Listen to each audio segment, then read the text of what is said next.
Hello again. This is Kate Brown Pernia for Why Not a Hat? Well, the holidays are coming, and I suppose you probably want to do something festive, even if it's just for a Zoom Christmas party or Hanukkah party.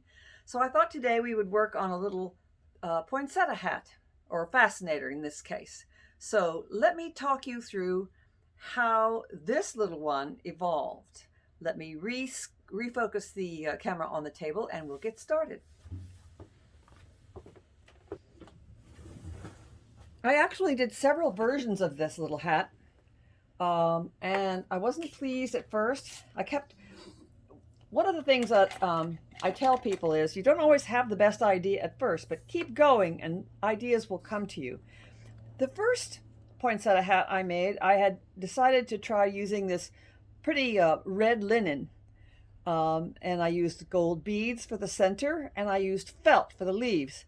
But when I put it on, it just looked too flat to me. And so I took off some of the top leaves and remade them and put a little wire on the inside. So sort of like the leaf fascinator we talked about in another video, so that we could shape the leaves a little bit.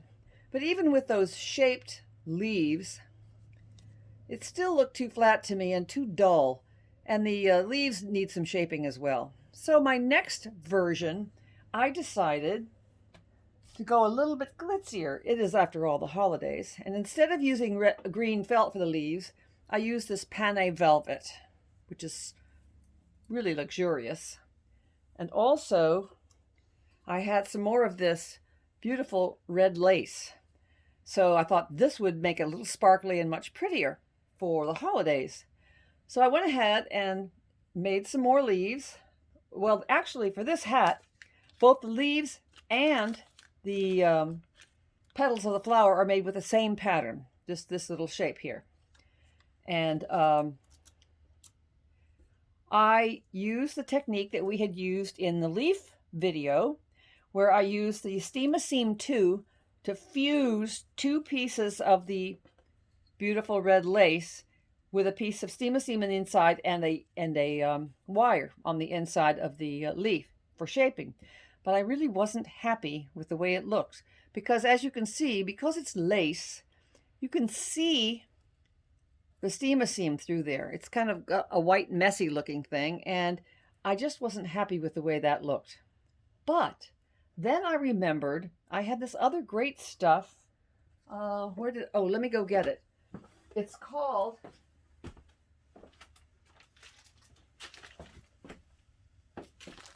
Misty Fuse.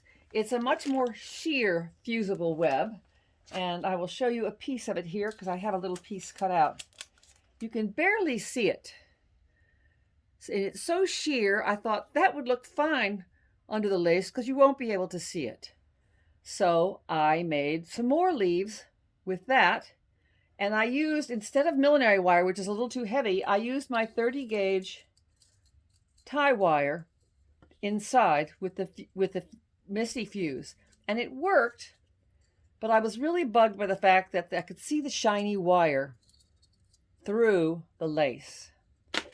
Well, at one point I even tried reusing that step we saw on the vintage straw hat some time ago, and I overcast the wire, but I thought it made the leaf look too, I don't know, it just didn't look delicate enough to me.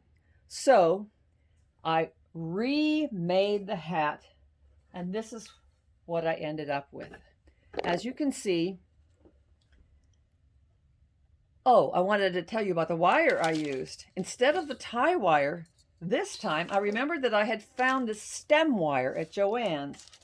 It's a 32 gauge wire. It's quite soft, but like the millinery wire, it has a covering. So I was able to take my Sharpie, a red Sharpie, and just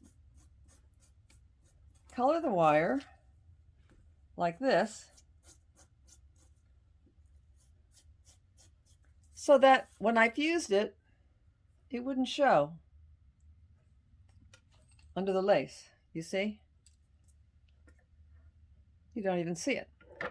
So that was a brainstorm that came a day later. Sometimes I've found when you hit a snag with a project, especially a little millinery project like this, sometimes you have to walk away, and when you wake up the next morning, something hits you, and you come back all refreshed and start all over again, and it comes out much nicer.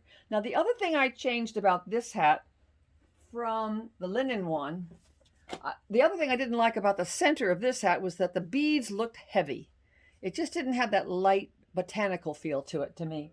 So what I did instead, I took a little piece of the green velvet and I used some of this wonderful yarn-like material. It's chenille, actually.